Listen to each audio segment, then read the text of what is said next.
মার্চের শেষ দীর্ঘশ্বাস। মার্চের শেষ রজনী। ঘড়ির কাঁটা যেন একটু ধীর হয়ে গেছে আজ, যেন সময় নিজেও বিদায় নিতে চাইছে ধীরে, খুব ধীরে।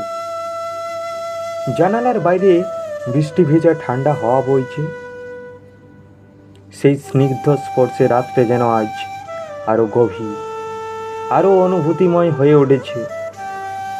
টুপটাপ বৃষ্টির শব্দ যেন এক অদ্ভুত সুর তুলেছে, শান্ত, নরম আর একটু বিষণ্ণ। আকাশটা আজ ধোঁয়াটে, চাঁদটা লুকিয়ে পড়েছে মেঘের আড়ালে, যেন সেও তোমার বিদায়টা চুপচাপ দেখে যাচ্ছে। এই পুরো মাসটা যেন এক দীর্ঘ যাত্রা ছিল, কত স্বপ্ন, কত আশা নিয়ে শুরু করেছিলাম। মনে হয়েছিল এই মাসেই সব ঠিক হয়ে যাবে, সব না পাওয়া পূর্ণ হবে। কিন্তু সময় তো নিজের মতোই চলে, সে কারোর জন্য থেমে থাকে না, কারো ইচ্ছায় মাথা নতও করে না। আমি একা বসে আছি একটি কোণায়, একটা বেঞ্চের উপর বসে, যেখান থেকে ওই দূরে রেল লাইনটা দেখতে পাচ্ছি। সে যেন চলে গেছে অজানা কোনো এক গন্তব্যের দিকে। মনে হচ্ছে যেন আজকে রাতটা একটু বেশি নীরব, একটু বেশি ভাবুক। একদিকে চাঁদ, অপর দিকে এই রেল স্টেশন।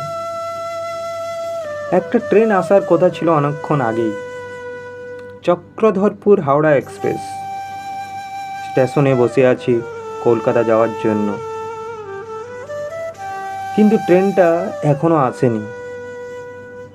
ঠিক যেমন আমার জীবনের অনেক কিছু আসার কথা ছিল, কিন্তু এখনো আসেনি। এই মার্চ মাসটা একটা ট্রেনের মতোই ছিল, কখনো দ্রুত ছুটে চলেছে, কখনো থেমে গেছে অচেনা এক স্টেশনে।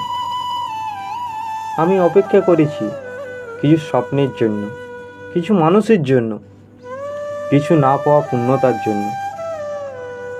কিন্তু সব ট্রেন তো আর আমাদের প্ল্যাটফর্মে থামে না।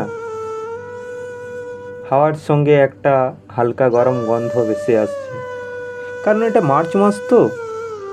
সেই মার্চের চেনা রোদ্দুরের গন্ধ মনে পড়ে যাচ্ছে দিনের পর দিন, সেই তপ্ত দুপুরগুলো, যখন মনে হতো সব কিছু একদিন ঠিক হয়ে যাবে। কিন্তু আজ বুঝি সব ঠিক হওয়া মানেই সব কিছু পাওয়া নয়। হঠাৎ দূরে একটা ট্রেনের হুইসেল শোনা